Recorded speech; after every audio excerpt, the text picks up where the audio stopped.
ये जंगली केले भूख मिटाने के लिए अच्छे हैं। देखते हैं इनका स्वाद कैसा है। ये वैसा नहीं है जैसा मैंने सोचा था। काफी कड़वा है, लेकिन कई केले हैं और इसका मतलब है बहुत सारी ताकत। और इस वक्त मुझे उसकी सबसे ज्यादा जरूरत है। इतनी बारिश, इतनी मेहनत, और अब रात होने से पहले मुझे एक कैंप भी बनाना है। थोड़े से और खा लेता हूं। इन लियाना की बेलों से मैं कैंप बनाने की चीजों को ऊपर पहुंचा रहा हूं। ऐसी बेलों की यहाँ कोई कमी नहीं है, बल्कि आधा जंगल इन्हीं से भरा पड़ा है। धीरे धीरे रोशनी कम होती जा रही है और पूरी तरह अंधेरा होने से पहले मुझे ये पूरा करना है। वैसे तो इतनी पत्तियों से भी अंदर पानी नहीं गिरेगा। जंगल से जिंदा बाहर निकलने के लिए मैं आपको हर मुमकिन सर्वाइवल की तकनीक सिखाऊंगा, पर सबसे पहले मुझे नाश्ता चाहिए। इस पेड़ की डाली ने न सिर्फ मुझे रात भर सहारा दिया, बल्कि ये बहुत सारे कीड़े मकोड़ों का घर भी है। ये देखिए, इसका आकार काफी बड़ा है, पर इसे आप खा सकते हैं और यही होगा मेरा आज का नाश्ता। ये ऐसा है जैसे मैं ठंडा कस्टर्ड खा रहा हूँ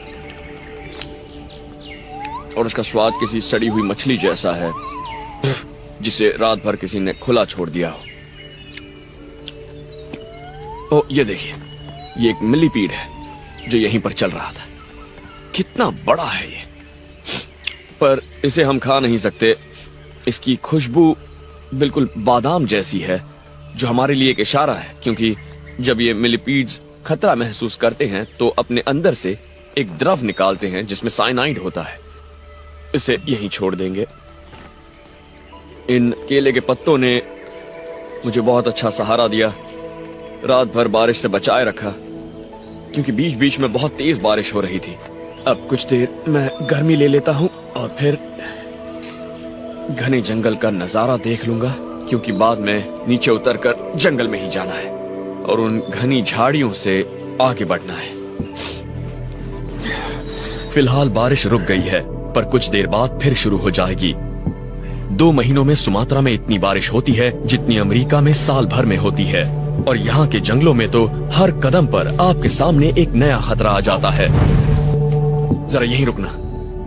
ये देखिए, ये एक मैंग्रोव सांप है और ये बहुत खतरनाक होते हैं। इसे निकालने की कोशिश करता हूं।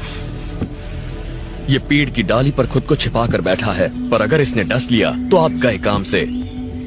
सांप को पकड़ते वक्त हमेशा उसके सिर से बच के रहना चाहिए, खासकर अगर वो सांप जहरीला हो। अब इसे पेड़ से उतारते हैं। आ जाओ, आ जाओ, आ जाओ। ठीक है, इसके सिर को दबा देता हूं। पकड़ लिया इस। और अगर इसने आपको डस लिया तो आपके अंदर एक साइटोटॉक्सिक जहर भर देगा, जिससे आपकी बाजू सुन पड़ जाएगी और कुछ दिनों के लिए पैरालाइज हो जाएगी। पर आप इसे खा सकते हैं। पहले इसका सिर काट लेता हूं।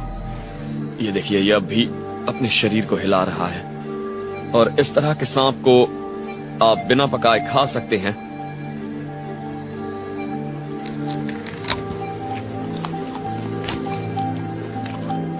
इसका मांस कच्चा है लेकिन अच्छा है। कुछ ही मिनटों में फिर से बारिश होने लगी है और मैं पूरी तरह से भीग चुका हूं। ओ, ये देखिए, खतरनाक घने जंगल के बीच अचानक एक खूबसूरत तालाब आ गया है। जरा इस पानी का रंग देखिए, कितना खूबसूरत है। मुझे इसे करीब से देखना है।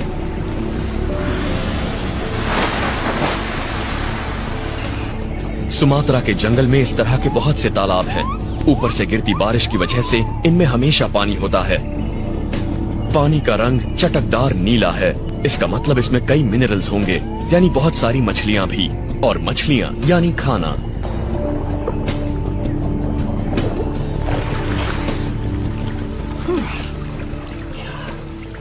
ये तालाब तो सचमुच कमाल का है। ऐसा लगता है कि किसी ज्वालामुखी की वजह से यहाँ पर यह तालाब बना होगा। शायद इसीलिए नीचे सब कुछ बिल्कुल सफेद था। कैल्शियम जमा होने की वजह से, और पानी में बहुत सारी मछलियां भी हैं। देखते हैं कि मेरे हाथ एक दो लगती हैं या नहीं। सबसे पहले मुझे एक बहुत लंबी बेल चाहिए। लोग हमेशा यही सोचते हैं कि मछलियां पकड़नी है तो मछली पकड़ने का रॉड चाहिए, पर दूसरे तरीकों से भी मछलियां पकड़ सकते हैं। और आज मैं इसके लिए अपनी पैंट का इस्तेमाल करूंगा।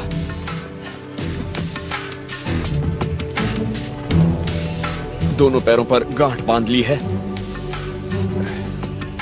और अब मुझे इसे ऊपर कमर की तरफ से खुला रखना है। उसके लिए मैं इस्तेमाल करूंगा इस रैट एंड बेल का। मछलियां हमें जंगल से मिलने वाला एक बहुत बड़ा तोहफा होती हैं। बहुत सारी ताकत, बहुत सारे विटामिन होते हैं उनमें। अब देखते हैं कि मेरी इस पैंट में मछलियां फंसती हैं या नहीं। मैंने ये तकनीक स्पेशल फोर्सेस में अपने एक दोस्त से सीखी थी। मैंने जेब में रेत रखी थी, उसे निकाल लेता हूं। पर मछली पकड़ने के लिए एक चीज बहुत जरूरी है, किस्मत और बहुत सारा धीरज। और अब मैं थोड़ी सी रेत लेकर